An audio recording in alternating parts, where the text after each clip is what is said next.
everyone. My name is Kathleen Simler. I'm Communications Manager for AARP Michigan, and I'm so glad that you're all here with us this morning. If you're new to AARP's virtual events, you're in for a real treat this morning. Through our Learn a Latte series, we offer a big range of online events from cooking to healthcare to recipes, technology, and we do all this every month on the first and third Wednesday at 10 a.m. So our goal is to help you learn a latte. So you'll find a full listing of our upcoming events through the website link that will be running on the bottom of your screen. So go ahead and grab your coffee or your hot tea and settle in because we're about to get started with today's AARP Learn a Latte. Laughter is the best medicine. It turns out that laughter is not only good for the soul, it makes a lot of other things in our lives a whole lot easier. And there are some really compelling reasons for that, for why you should consciously try to bring more laughter into your life. And so joining us today is Jeff Latte, the Human Resources Manager with Region 2 for the Area Agency on Aging. He's also a certified professional for the Society of Human Resource Management. And in his previous life, he owned and operated a small business for 11 years in Lenawee County. As a business owner, he tells us that he found humor to be as a business owner and as a human resource professional, I should say, he tells us that he finds humor to be an important tool for improving communication and fostering relationships. So please join me in welcoming Jeff. Hi, Jeff. Before Hello. we get started, I do want to stress that we want today's event to be interactive. So if anyone has a question or a comment for Jeff, please type it into our comments section on your screen. So why is AARP talking about humor and laughter today? Clinical psychologist Barry Jacobs said that humor is a wonderful tool for people to use at a time of stress. And it's our business, both at AARP and in Jeff's shop with the Area Agency on Aging, to support family caregivers. And we know that caring for a loved one can be so stressful at times. So let's just jump right into this, Jeff, and start talking about how we can use humor to help family caregivers manage their stress. Absolutely. Well, thank you for having me today. I was going to start with a spit take, but it's not great for the technology, so I didn't want to start any problems there. So we'll save that. Yeah, humor is a big deal as far as what I do in my world now as a human resource professional here at Region 2 Area Agency on Aging. And again, was a big deal when I was a small business owner because I think humor can really help foster relationships, right? It can help us connect with our common humanity, especially in a time where there seems to be potentially some divisions out there. And humor can, again, kind of remind us of what we all have more in common than we have different. And from like a caregiver standpoint, or really anything, there's a lot of compelling evidence of the health benefits of laughter, such as reduction of stress, can soothe tensions, can even help, relieve pain. I mean, there's plenty of studies on that. And I use it on a daily basis, again, to try to help foster relationships and just create a great work environment. I feel on my particular role here at the Region 2 is to help our workers have a great and positive work environment so they can go out and deliver the great service to those that we serve within the 3 counties.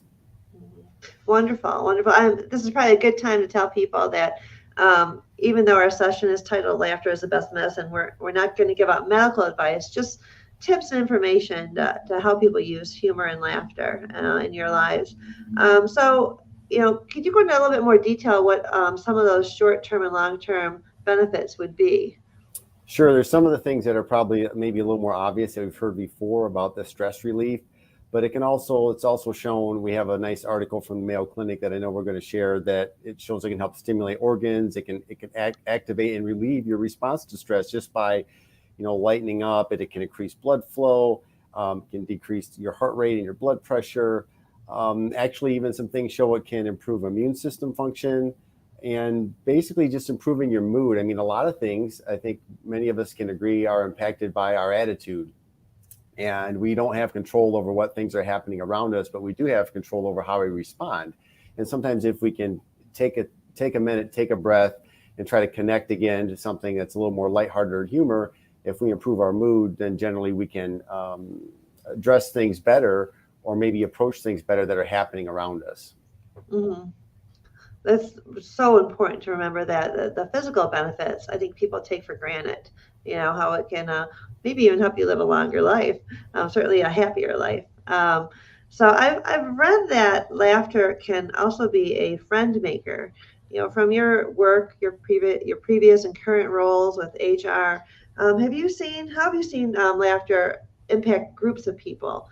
Does it make them more productive as a group, or is it more of a distraction? What's your insight there? Well, I think that's a great question, and one of the ways I use it now, one of my roles is recruiting and interviewing for new positions, and I know interviews can be very stressful for those that are on the other side of the table there.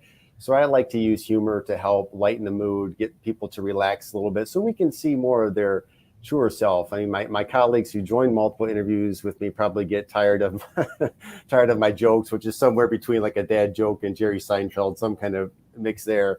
They've probably heard my best material a few times, but being able to poke a little fun at myself, and that in an interview can relax somebody, and again, so we can maybe see a little bit more of the truer side to who they are. And in a work setting, again, I think it's important to connect us to our common humanity and that we all really have the same goal.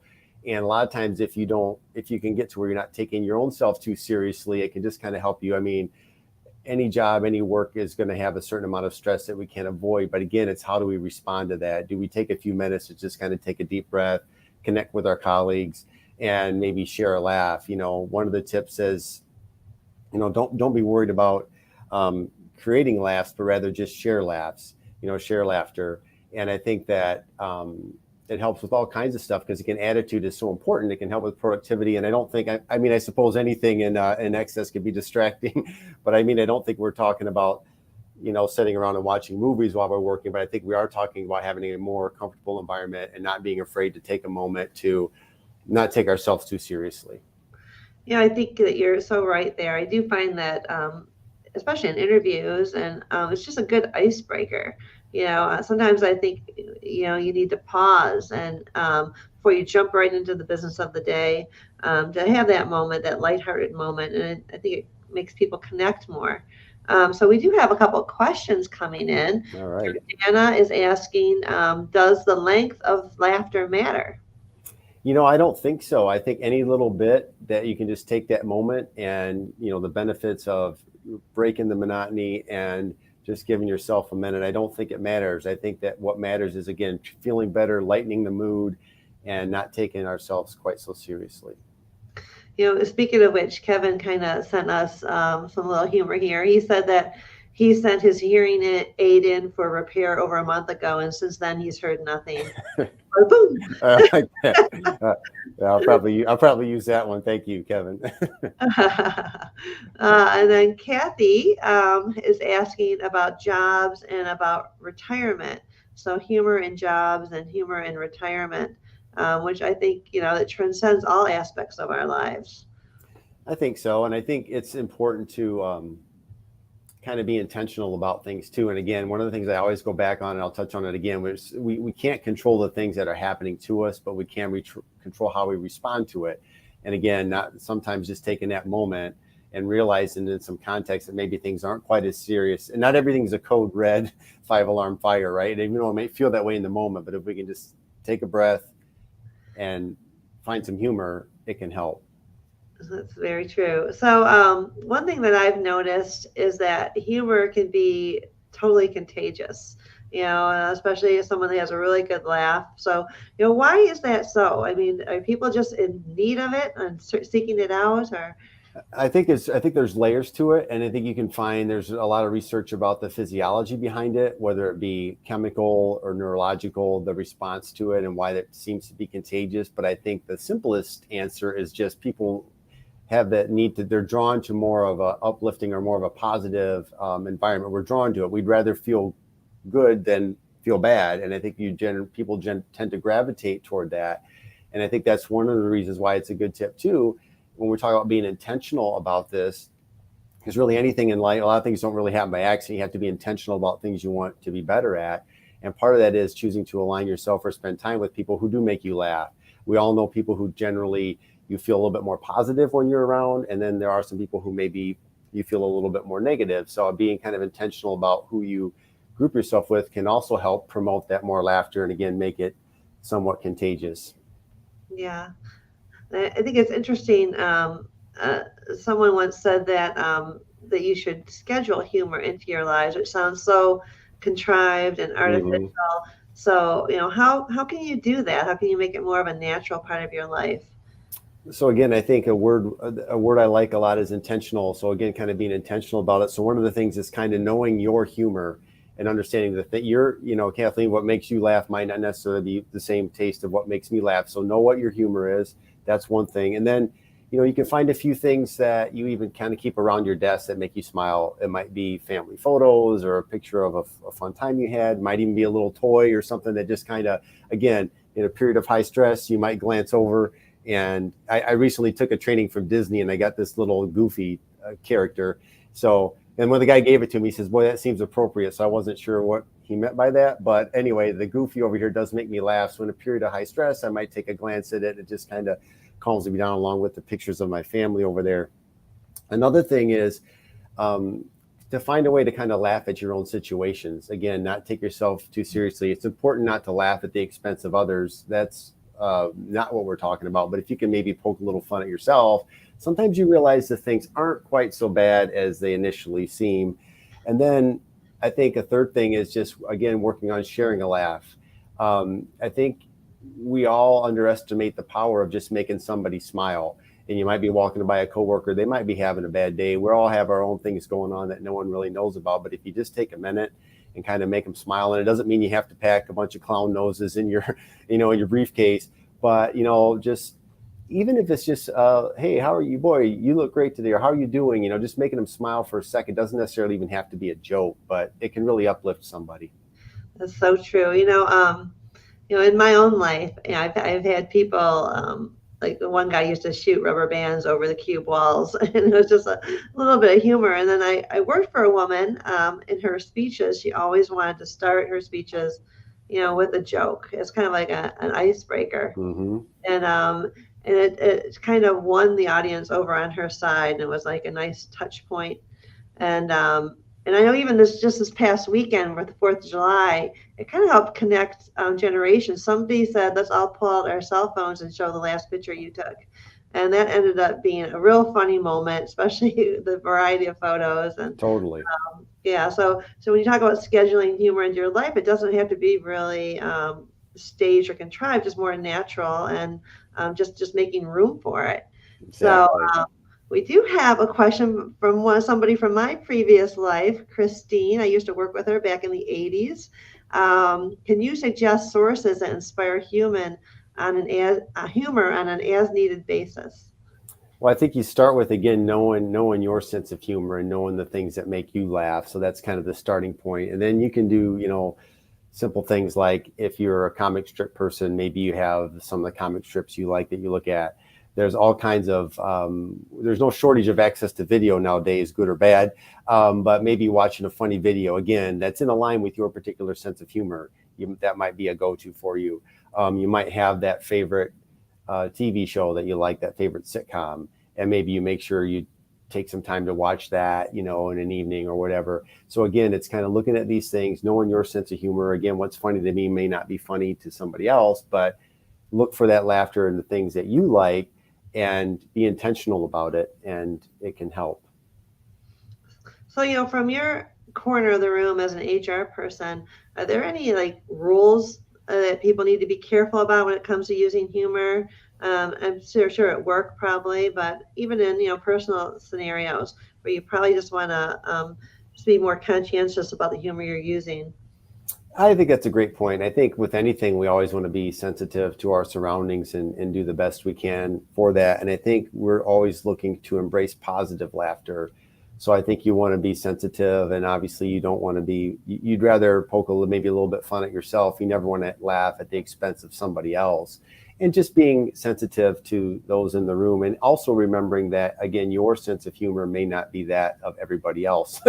And so you want to kind of know the room, so to speak, and always be polite and courteous and never laughter at somebody else's expense, but rather maybe poke a little fun at yourself. That's a very good point.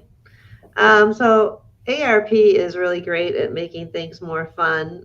Like our office down in Georgia has a newsletter that goes on Fridays, and it's called Fridays. So just what are the top three things that you think people can do right now, today, that would add some sparkle of humor into their normal routines? Yeah, I think one thing right away is just, find some things that you like and have them readily within your eyesight. Meaning, again, so if you have maybe your workstation, you can take some things, the items, pictures, toys, comic strips, whatever, and have them in your line of sight. So again, in that high tense moment, you can take a breath, you can look at it, and it might bring you back a little bit to say, hey, maybe this isn't so bad as I thought.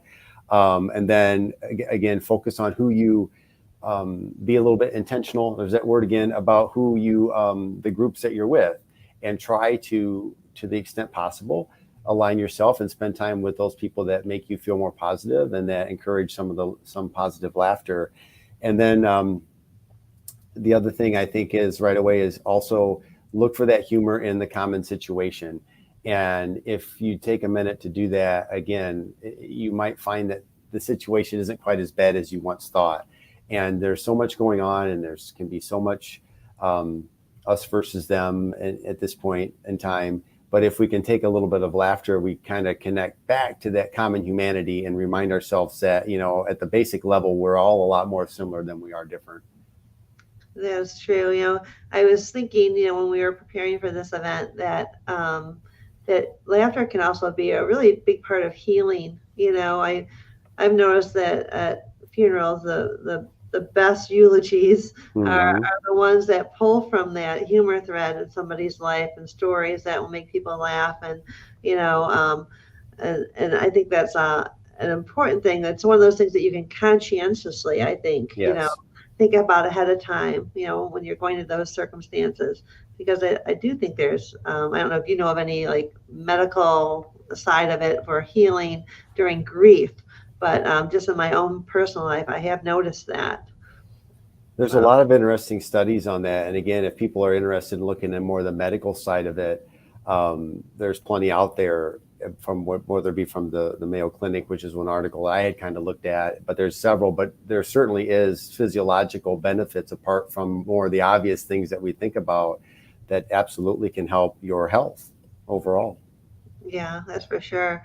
And one of the most difficult times in my life, when my father died pretty unexpectedly, I was 21. We were coming back from the graveside of burial, and we were all inside this limousine, and it was complete silence. The grief was so heavy, and my mother went to light up a cigarette, and the flame was probably 8 inches high. And it really was just an unintentional, humorous moment that really kind of shifted things and just lightened the day for us. So Exactly. It kind of just for that one moment, and again, back to that previous question we had earlier, it doesn't really matter how long it is. Sometimes just the simplest little thing like that can just break it enough. And again, I think we really underestimate as fellow human beings how much of an impact you can make on somebody if you just take a minute and make them smile. You never know what burden someone's carrying. And again, it doesn't have to be a big joke that you tell them, but if you can just make them smile for a second, you probably just made their day a little bit better. exactly. And we have a great tip that Vicky has added to the chat. She said that she balances comedies with sad or horror Mm, movies, and that she has a few joke books in her library that she'll read a page or two from as needed. absolutely. See, Yeah. that's a great example of knowing your humor, knowing the things that you like to connect with, and having them readily available. I think that's great, great tip. I know in our household, we are routinely going to the YouTube channel on our smart Hmm. TV and pulling up Saturday Night Live skits when we need to Yes, laugh. So, absolutely. especially these days, sometimes you just need that influx of humor. So, good And you for can, you. yeah, and that's one of those things as far as like scheduling it, like you said, you might have a time of day where if you're feeling down a little bit, you be intentional about exposing yourself to that, and you can maybe help pull out of a little bit of a tailspin, if you will. Right, right. I mean, I always say that, I would, as I age, I would much rather have laughter lines than stress lines on my face. So No uh, doubt about it. try to bring that in to our life as much as possible. So I do want to thank you, Jeff, for sharing all this wisdom with us today. If there's one thing that you would like our viewers and our audience to take away, what would that be? I'm going to go back to that reminder that we can't control what's happening to us, but we can control how we react to it. And if we come at it from a place of humor and looking at our life situation and trying to find the humor in it, I think that can help our frame of mind as we deal with the inevitable challenges of life. Sometimes things aren't always as bad as they seem at first. So take a minute, be able to laugh at yourself a little bit. And when you need a little bit of help or a little bit of reminder, have some things around that you can easily look at just to remind you that, you know what, this may not be as bad as I thought. And then one more thing, I'm going to cheat. I'm going to give one more thing. Don't forget or underestimate the power you have to make somebody's day a little bit brighter around you just by making them smile. Thank you for that. Somebody did nudge me that they said you had 10 quick tips. Did you want to share those? I do. I'll run down these real quick. It was in a great article by US News and 10 tips that you can think of. We've talked about many of them, but one is love your laugh. Everyone kind of has their own unique laugh. It's kind of part of your own signature. And so embrace your laugh. It's uniquely you. Embrace positive laughter. So again, we're not poking fun at other people, but rather taking a minute to find the humor in ourselves and maybe poking fun at ourselves a bit. Don't worry about being funny. Just instead of trying to create laughs, just share a laugh. You don't have to be the lead joke teller in the group, but just be prepared to share some laughs. Hang out with people who you enjoy their sense of humor. Again, that's important. Know your sense of humor. We talked about that. Understanding the things that you find are funny, and having that readily available. Looking for humor in situations. We kind of touched on that a little bit. Things aren't always quite as bad as they might seem at first. They recommend play and pretend. I mean, it might sound silly, but even take a moment to imagine and play pretend. If you have little ones, you probably do that anyway. And if you don't, hey, you can still play pretend. Sometimes they say fake it. I mean, even if you don't necessarily feel like laughing, if you start chuckling, you might suddenly feel like it kind of takes over a little bit. So don't be afraid to do that. Adjusting your environment. So around your office, we talked about the workstation, maybe have some things, a little toy or some pictures that you can look to and that can bring you back down.